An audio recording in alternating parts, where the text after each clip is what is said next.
Scott mentioned the glass wool type insulation. I would caution people who are about to make some of these things to use a closed pore insulation and not a glass wool or something open. What happens is you can actually see the change in the thermal conductivity, which will equate to your time constants and everything else, because the humidity changes. You can actually see that if you've got a good calorimeter. You can actually see where that's going, particularly in the case where you've got some sort of thermal standoff between the cell and the core. Make sure that is not humidity sensitive, because that can throw you off forever. And then the last thing, this is a workshop. I like to go to higher temperatures. I wanted to know if anybody has any experience with mass flow calorimetry other than water. For example, ethylene glycol and other things. What that does do to you is it gives you a higher delta T because it lowers specific heat, and you can push higher temperatures. And if anybody has any experience, I want to know, because I'm about being thrown to the wolves on that. Well, let me tell you, we did, when we first did mass flow calorimetry, we were too lazy to insulate all of our lead wires and connections. And so we wanted a non-conductive medium. And so we went to silicone oil. And it's a nuisance. And one of the biggest problems is it just picks up water. And ethylene glycol is going to be worse. And so you're going to have the same problem with the heat capacity changing all the time. And we almost burned down the lab because we had this cleanup scheme that was running 24 hours a day. So you need a hydrophobic type material, right?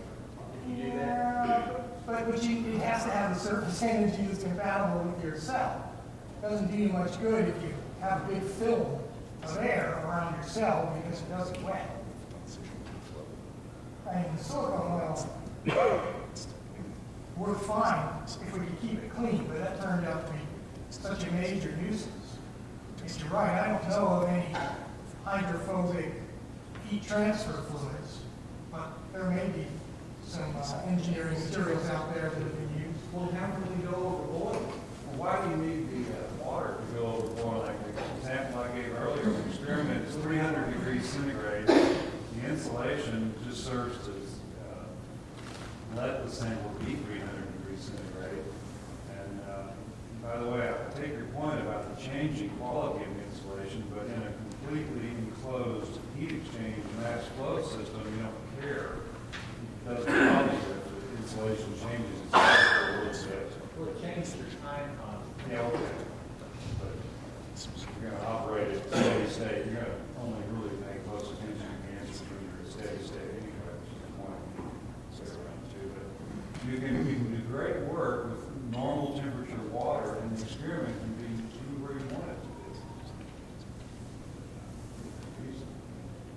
Maybe it's 5,000 degrees centigrade. I think that would be okay. You just have it in the middle of a space. Okay. Yeah, but it's a good point. That's one of the reasons we went to silicone oil, because this particular material was designed for that. And I suspect you'll be able to find a material. I don't know why you're thinking of ethylene glycol as your first choice. There are all kinds of engineered materials that people out in the chemical engineering field use for running 500 and 5,000 gallon reactors, and they're cooled with non-aqueous organic type materials.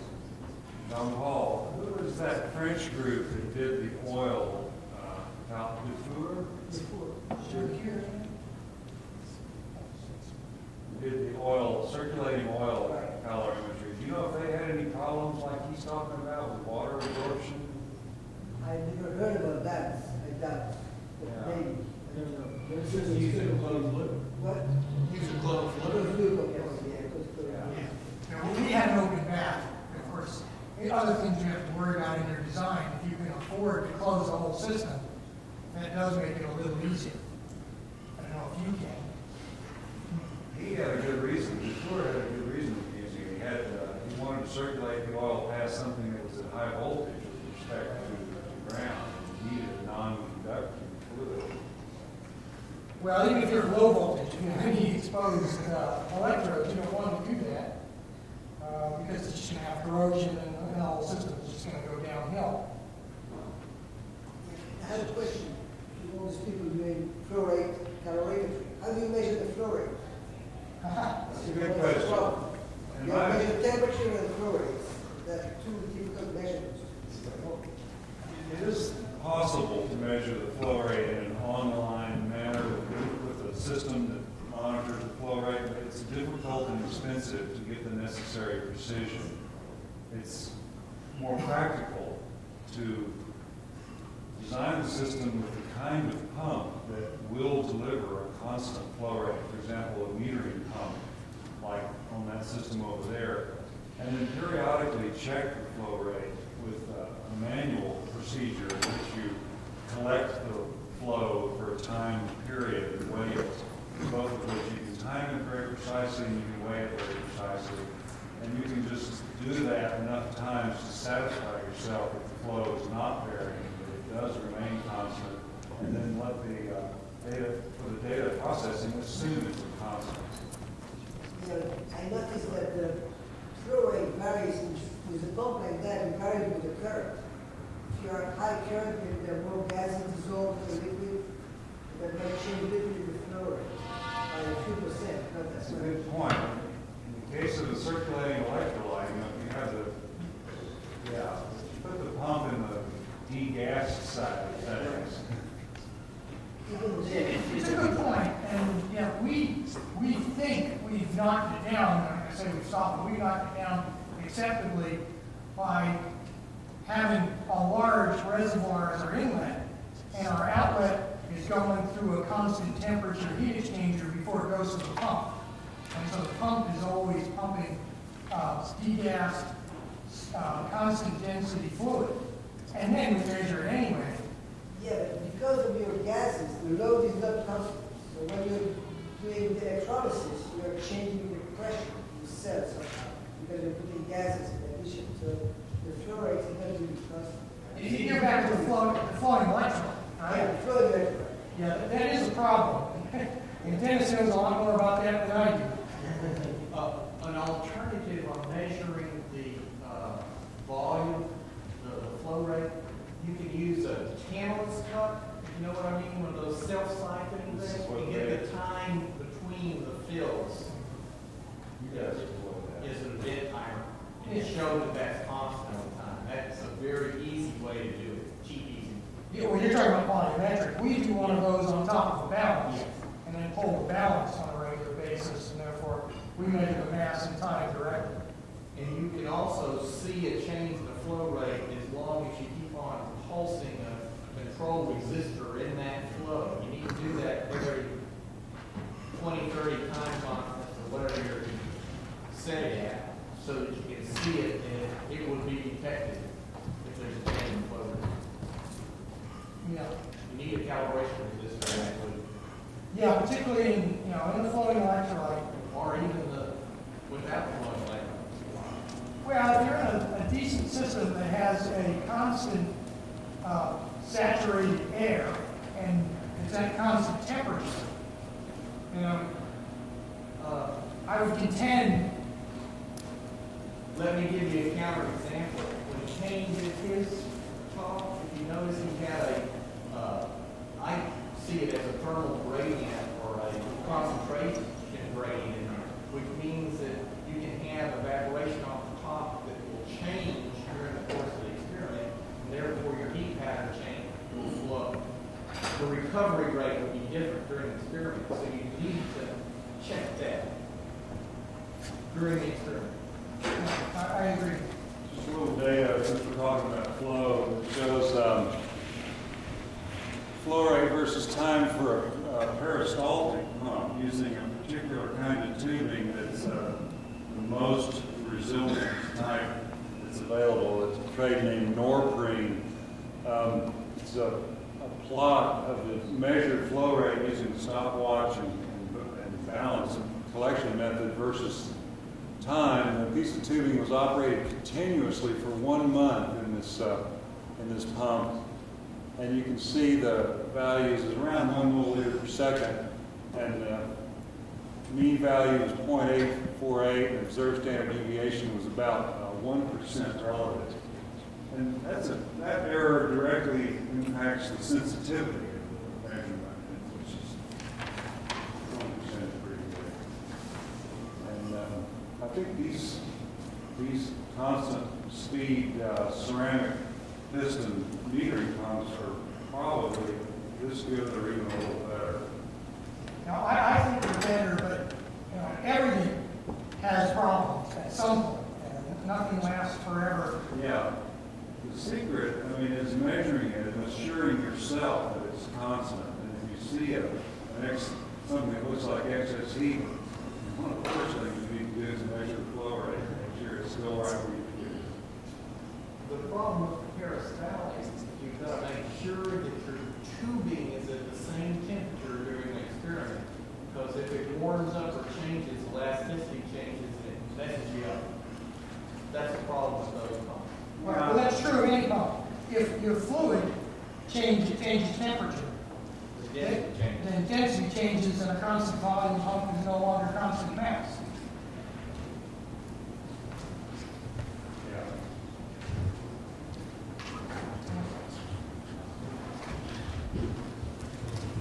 Let's see. Let's just mention this CBAC envelope calorimetry for a moment. It's a kind of very elegant sounding kind of calorimetry, and we have a champion of it in the audience here, Ben Bush. Does everyone know what it is? It's a box, the walls of which are made of thousands of thermocouples, with one junction on the inside wall and the other junction on the outside wall, all wired in series. If you put a heat source inside the box, the heat's got to leave, and put in a reference temperature, you immerse the box in something that's constant temperature, you get a signal of voltage that's proportional to the delta T across the walls. It's expensive initially to buy these things, but they have a lot of potential advantages. I'm very interested in the technology and think that it should be considered for every experiment. CBAC envelope. I'll tell you, it's got a dynamic range of, for example, 10 milliwatts, 100 watts, with a little device. And why don't you stand up a little bit and bell a little bit? Well, it's got enormous dynamic range from about 10 milliwatts to hundreds of watts for a 3 by 3 by 9 centimeter device. It's a box, 6-sided box. Each of the 6 sides of the box is a thermal flux transducer. No matter which way the heat leaves the box, you measure it. Computer data acquisition, you measure all the heat all the time. You put it down in a water bath, tank of water, got no pumps and hoses, just sits there. The bath controller keeps the water bath at a relatively constant temperature. All you do is you measure the heat flow, it's 1 voltage.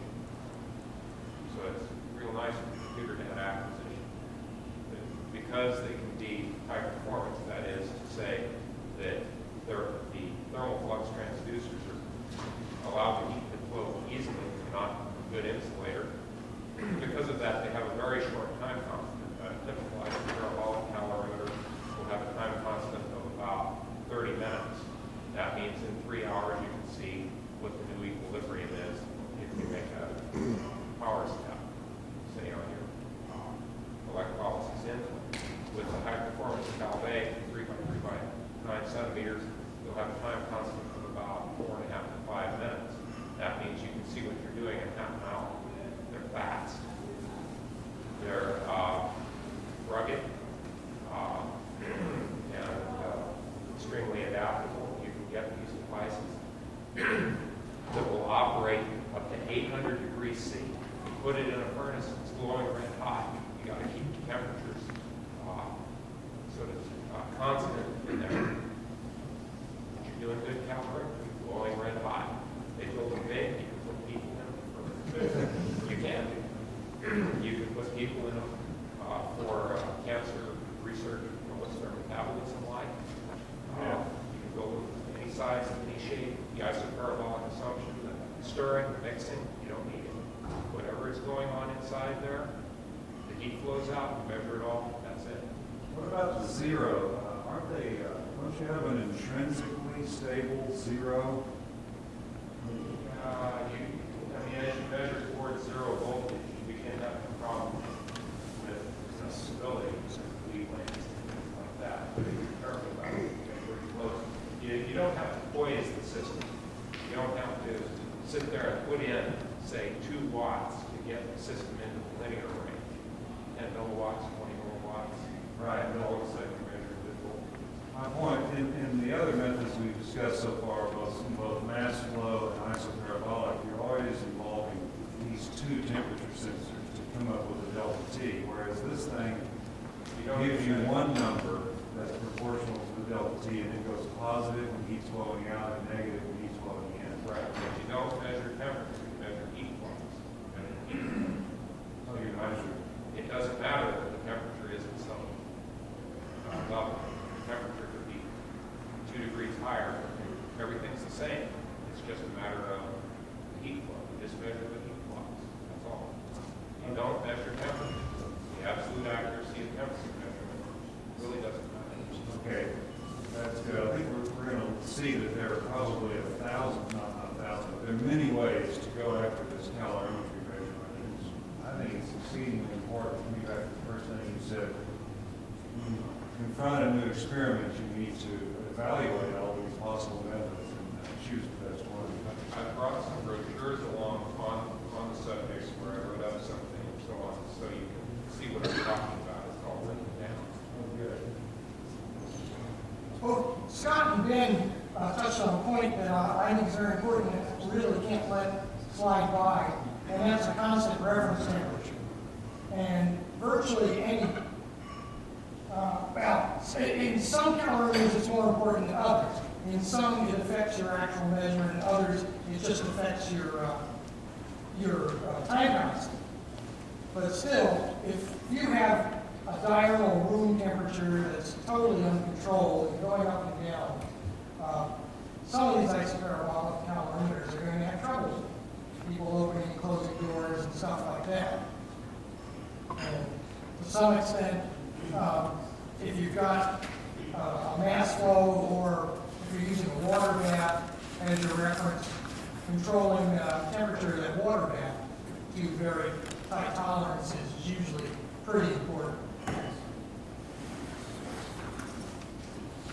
I know Ben's going to argue with some of that. But in a CVEC device, I will give you that you're giving up time constant problems, but you're not giving up. Let me talk about that point. Okay, you're in a room, and if you're going to temperature stabilize that room, it's going to cost a lot of money, so you don't want to do that. So you've got a water bath. If you put a lid on that water bath, the bath controller then does pretty well. You keep drafts away from the bath controller, and you don't have radical temperature changes. It's all inside that thermostat box. So your high-performance calorimeter or CVEC calorimeter is down inside that temperature-controlled environment. If you start going through a thermal ramp, it's slow enough and the calorimeter is fast enough, you'll hardly see it. You just won't see it. They work very well. No, that's a good point. I mean, everybody go out and buy $1 million constant temperature rooms. Yeah. Question? One of the things that I'd be interested in comment on is the whole question of why you need sensitivity, why you need kind of accuracy that you have, what is the experimental variable that's pushing you towards great sensitivity, what are the characteristics of the experiment which cause you to want to be so accurate, and what is the size of the experiment that you have to do in terms of, for example, if you knew that you had 1,000 watts per cc or something in the material, wouldn't go in the small direction in some sense. In which case, what would you do to make measurements in a very, very small apparatus? I'd just be interested in people's reaction given where we've come in the 9 years.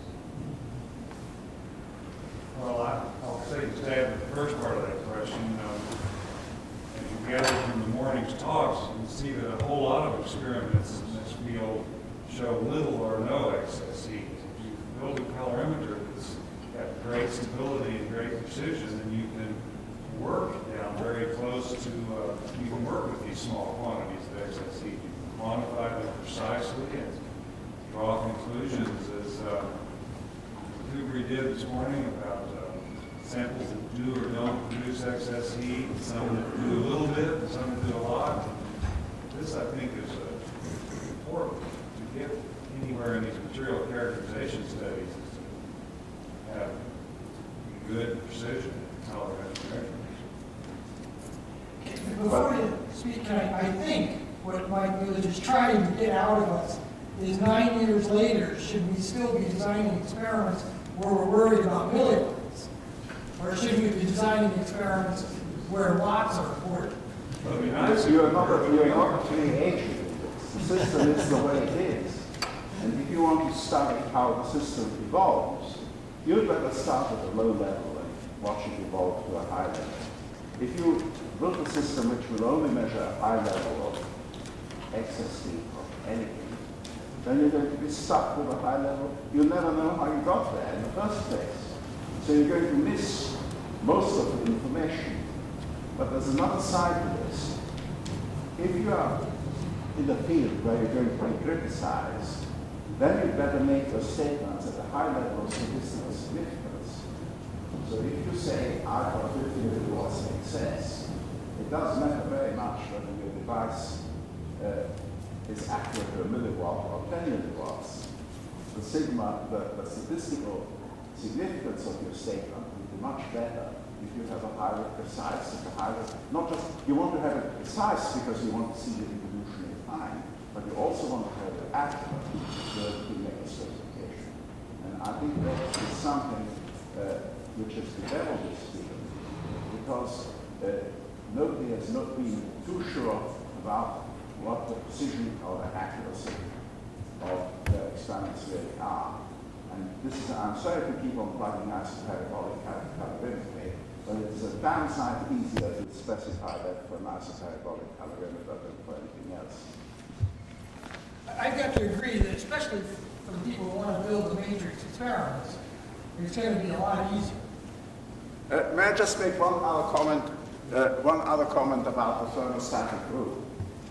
It depends how many experiments you want to run. If you want to run a hell of a lot of experiments, then you're better off thermostating the rule in the first place, because you get yourself out of a hell of a lot of trouble.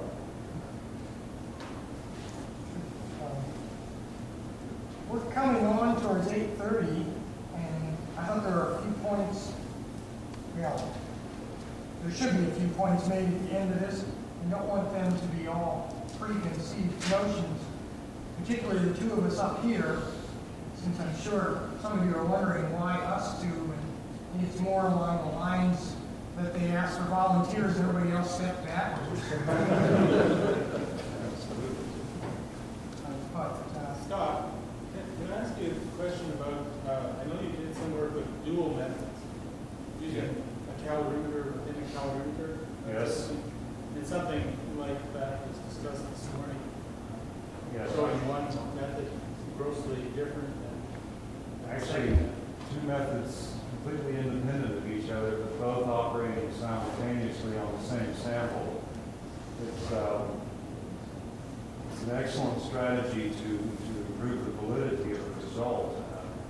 You are worried about systematic errors, and I think anyone who's serious about calorimetry should be worried about systematic errors.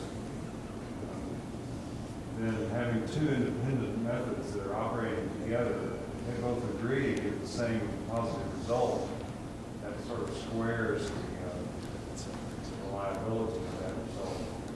But is your experience that the extra effort is worth it?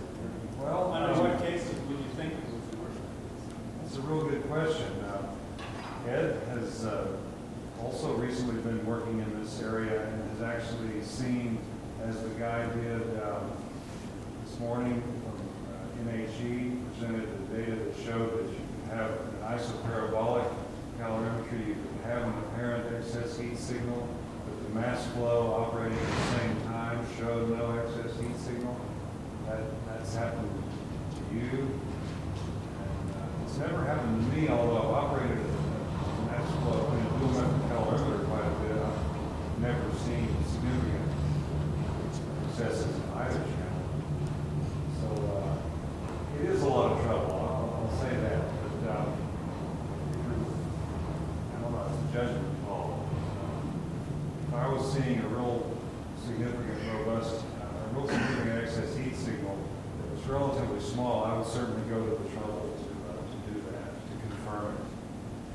Yes, sir. I'd like to add a little bit to that. I've used isoparabolic calorimetry for quite some time. And over that period of time, I've learned to distrust it. And as a result, I created a dual calorimeter. And in that process, really began to understand what is truly the errors that occur in an isoparabolic calorimeter. Now, as everybody knows, both calorimeters also have errors. They have different kind of errors. And if you put the two together, you have a very good chance of the errors canceling out, or at least you're not confused by the error of one being the only error that you have to deal with. So I highly recommend, if you want to be absolutely sure, to use the dual type of calorimetry. But if you're going to use any kind of calorimetry between isoparabolic and flow, go flow.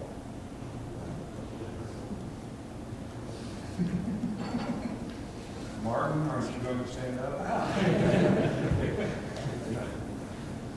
Very good.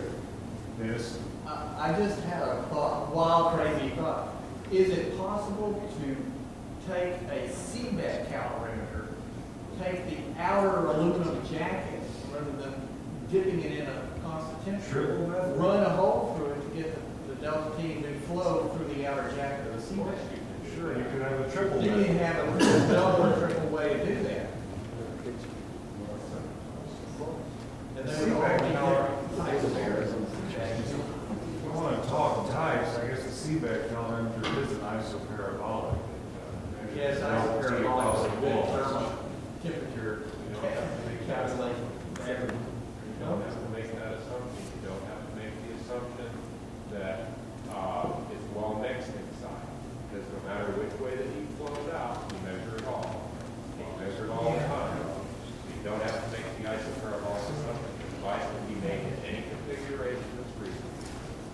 So it has a vast adaptability. What about putting a flow on that outer exchange rather than in a submerged bag? Yeah, the commercial units are built that way. You can put it, like the tester, say, in the front end of the hot end, the full end of the hot end, and you can measure the delta T, and there's no reason not to if you want to do it. I would say don't run the water too fast if you're going to run it turbulent. But other than that, Sure. no problem.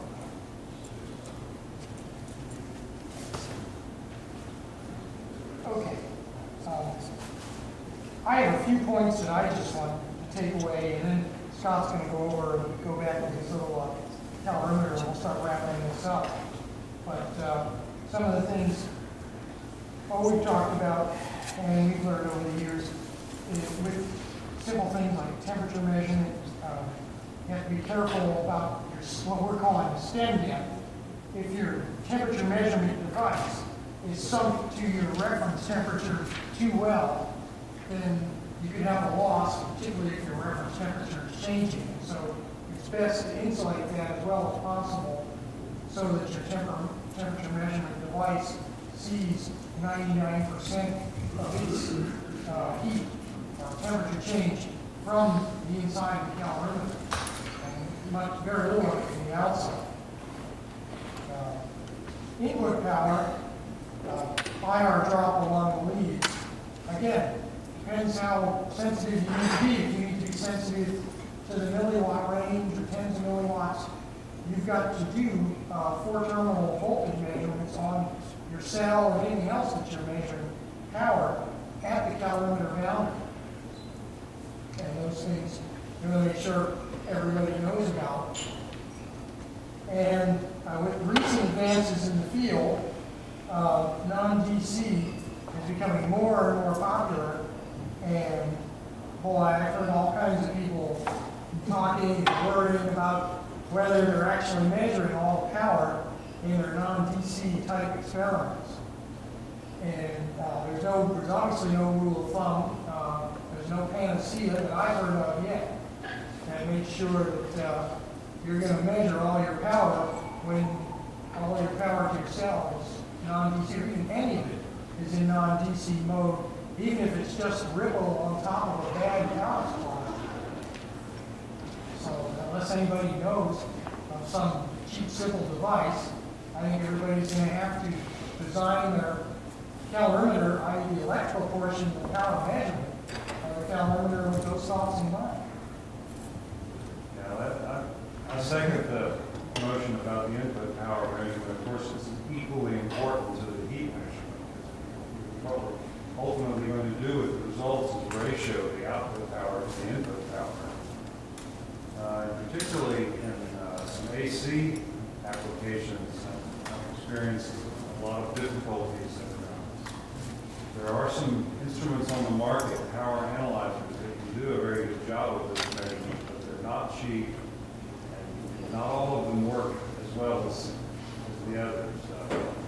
Had good results with some, and rather bad 20% errors on some instruments that were, according to their spec, would make the measurement within 2 or 3%, but they were off by 20% on bad phase shift, high frequency AC. I would caution people while they're designing the input power calculation, or however you're doing it, to be prepared for sometimes you get transients in the megahertz range. It's really surprising. Even on a DC, there'll be a little hash on there occasionally as things slipping off, and you need to be prepared to find that out. You need to at least put a scope on it occasionally. Right. Yeah, but that's a good point. We like to put a scope, or sometimes we even put a cross-channel spectrum analyzer on our inputs. Okay, I'm going to finish up by talking a little bit about what's sitting on the table over here. And after I do this, anybody who wants to come up and feel it and look at it can do so. This is a small mass flow calorimeter system that I recently constructed. You can see in the center there, the cell right there. It's surrounded by a copper container with copper tubing. Those little circles represent copper tubing. Soldered to that is a heat exchanger that completely surrounds the cell. Below the cell there is a temperature probe. This measures the inlet water temperature. Right here, the water comes in this way, goes up through the cell, goes out through a similar probe at the top that measures the outlet water temperature, and then through this reservoir and pump. There's an inline heater here controlled by the computer that keeps this inlet water temperature fairly constant, hopefully perfectly constant. And then this whole system is surrounded by an airspace that's controlled, stirred and controlled by another heater. And I'm adopting a new strategy on this. This airspace is maintained at a temperature which is equal to the average temperature of the water that's flowing through the heat exchanger. So the delta T across the block of insulation that contains the sample is nominally 0 by this active insulation method. And in fact, in the test, I appear to get about 100% recovery of the heat. Here's a picture of the temperature probe. I guess it doesn't really matter how I put this, but it's too big for a projector. The water comes in the right and goes through an inline mixer, which is a thing with, Dennis knows about it, it's a thing with a bunch of crisscross veins that fits into the tube, it splits the flow in half and mixes it around, and then it flows over the end of a temperature probe, which in this case is a glass jacketed thermistor, and it flows for a long distance along the stem, about 1.5 inches, and then it exits out the side of the thing. And that stem immersion depth was determined empirically. Here's a plot of some data that shows temperature reading up the y-axis, the back. These were things, you can see the little drawing on the top there. We immersed some probes to different depths in a 73°C bath in the room. So it's pretty severe delta T between what the probe was measuring and what the error was. And this is plotted against depth of immersion in inches down here. And the naked thermistor, this was oil, so we could put a naked thermistor down in there without shorting it out. The naked thermistor and the thermistor in the glass jacket did real good, getting up to full reading at a 3/4 inch immersion depth, but some thermistors in some kind of thick wall Teflon jackets didn't do so good at all. It's interesting thing. One of the reasons I use thermistors, they don't have the greatest reputation for stability, but they're pretty nice, and new ones are really good. But one of the reasons I use them is the extreme simplicity of connecting them to a computer data acquisition system. You can use one $1 card, LM317, and 2 precision resistors to make that stable voltage out of any old plug-in-the-wall unregulated DC supply, and then a fixed resistor, and then the thermistor, and then take that middle point and connect it directly to the analog input of your data acquisition card, and get a nice measure of the temperature. Particularly the kinds of thermistors, you can buy thermistors that come guaranteed to a certain accuracy, like plus or minus 0.2 degrees C or 0.1 degree C. And the manufacturer supplies the coefficients, and so you get the right answer without having to calibrate them. Now let me get to a couple more things here real quick.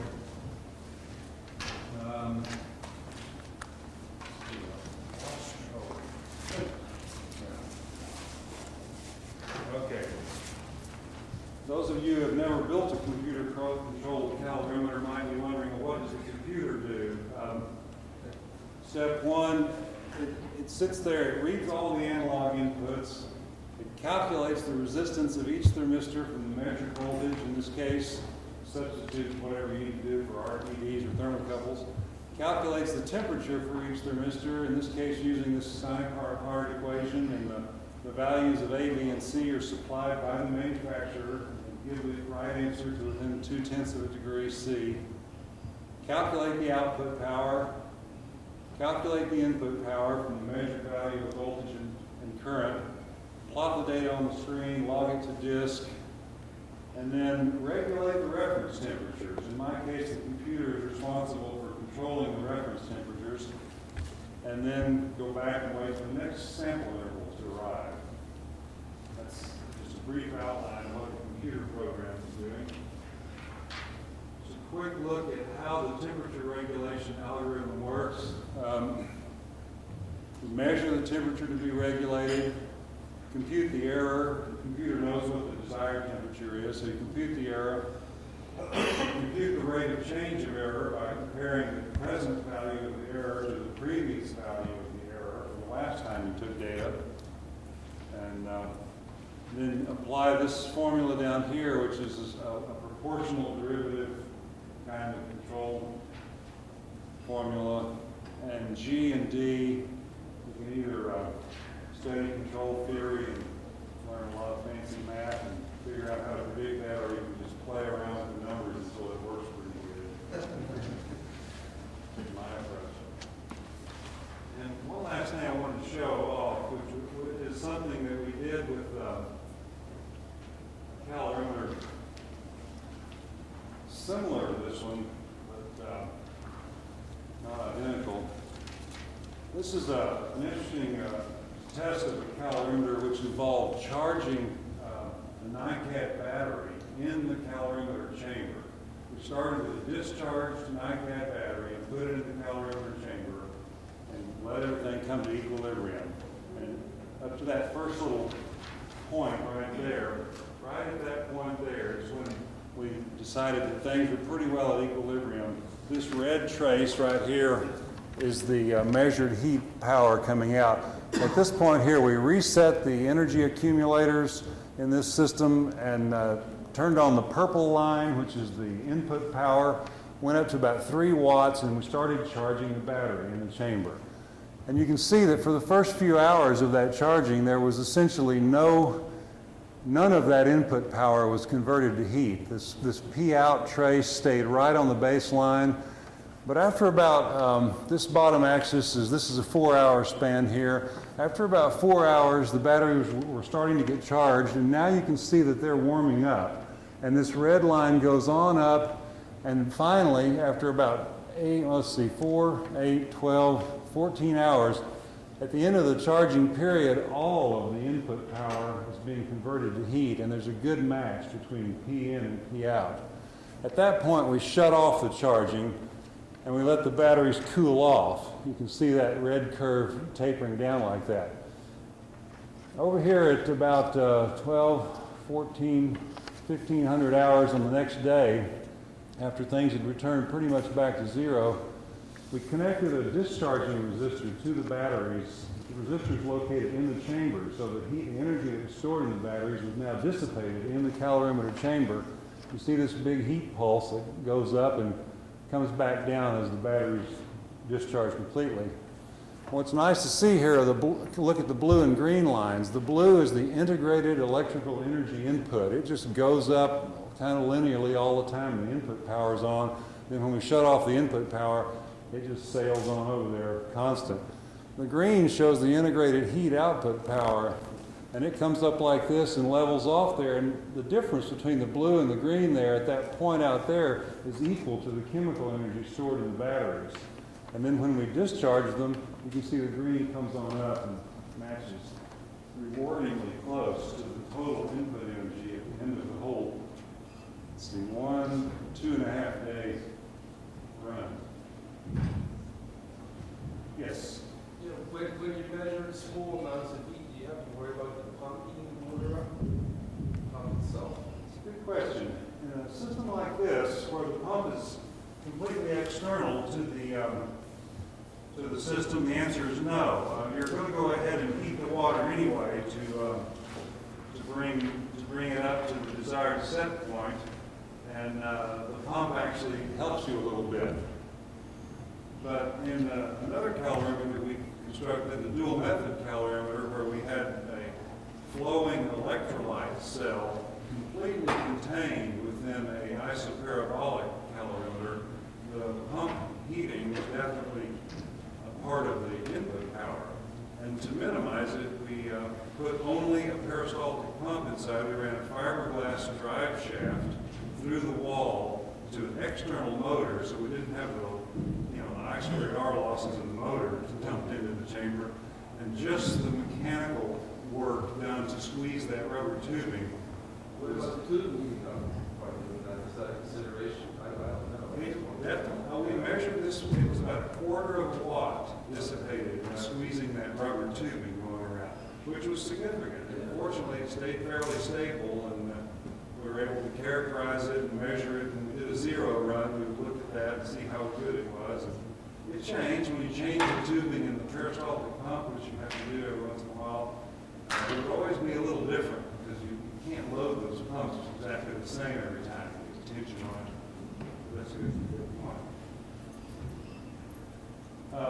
This system over here on the table, I guess we're about done, except for Yeah, I guess I might as well just officially thank everybody for participating, and now to the end of the formal session. And please feel free, those of you who haven't yet, come up and talk to Scott about that little toy, and we can poke it and kick the tires. And I'm going to open it up so you can see inside it, but it's actually running right now, and it's showing a 2-watt input power, and hopefully it's showing a 2-watt output power. We'll see.